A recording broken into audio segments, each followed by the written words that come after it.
বাঙালিদের শীতের সকাল মানে সবজি খিচুড়ি আর শুক্রবার মানে পোলাও মাংস।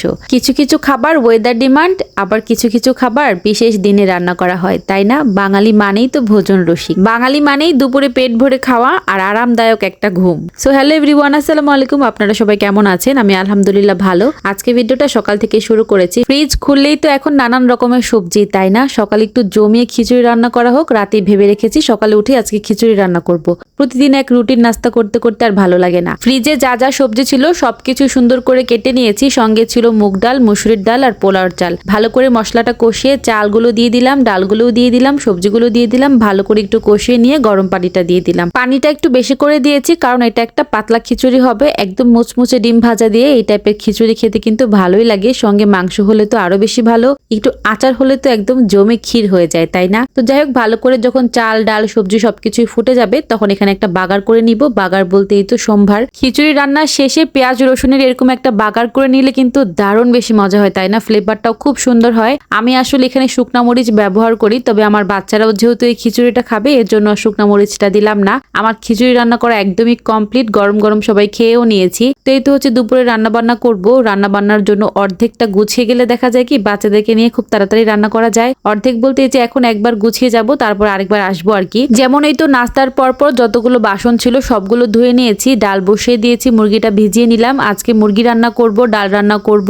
এটা হচ্ছে মুগ ডাল, মুগ ডালটা বসিয়ে দিয়েছি। তারপর আজকে মাছ ভাজি করব আর পোলাও রান্না করব। ডালটা যখন বলক ওঠে তখন এইভাবে করে আমি উপর থেকে ফেনাটা ফেলে দেই, এতে করে ডালটা বেশি সুন্দর লাগে দেখতে। তো যাই হোক, একটু পেঁয়াজ কুচি একটু রসুন কুচি দিয়ে ডালটা সেদ্ধ বসে ঘরে চলে গেছি। মেহেরিমাকে ঘুম পাড়িয়ে দিলাম। আর এই তো এই দুজনকে ঘরে টিভি ছেড়ে দিয়ে তারপর আবার রান্নাঘরে চলে যাব। আর দেখেন আমার এই দুইটা যে কত পরিমাণে দুষ্ট হয়েছে। সারাদিনে কয়বার যে বিছানাটা এলোমেলো করে আর আমি যে কয়বার গোছাই কি আর বলবো। শুধু বিছানা না, সারা ঘর বাড়ি সবকিছু এলোমেলো করে ফেলে। আর আমার একটু এলোমেলো জিনিসটা তেমন একটা পছন্দ না। তো যাই হোক, ওদেরকে ঘরে রেখে রান্নাঘরে চলে এসেছি। মুরগিটা কেটে নিয়েছি, মুরগিটা এখন ভালো করে ধুয়ে নিব। একটা একটা করে বেছে বেছে মুরগি ধুইতে হয়। আমার শাশুড়ি মা মূলত এই কথাটা বলে, নতুন চোখ দিয়ে একটা একটা করে ভালো করে বেছে নিবে যাতে করে একটাও লোম না থাকে। তো সুন্দর করে মুরগিটা বেছে তারপর ঘরে চলে আসলাম। এখানে আমি ডালটা আগে বাগার করে নিচ্ছি। ডালটাতে কিন্তু আমি আরো অনেক ধরনের মশলা দিয়েছি, যেটা আর ভিডিও করতে মনে ছিল না। তো ধনিয়া পাতা দিয়ে কাঁচামরিচ দিয়ে ডালটা উঠিয়ে নিলাম। এখন মুরগিটা বসিয়ে দিচ্ছি। মুরগির মাংস রান্না করার জন্য পেঁয়াজ কুচি ভেজে নিলাম। আর এই যে বাটিতে সবগুলো মশলা উঠিয়ে নিয়েছি, আদা রসুন বাটা, হলুদের গুঁড়া, মরিচের গুঁড়া, ধনিয়ার গুঁড়া, জিরার গুঁড়া, গরম মশলার গুঁড়া সবকিছু দিয়ে ভালো করে একটা বাটিতে উঠিয়ে নিয়েছি।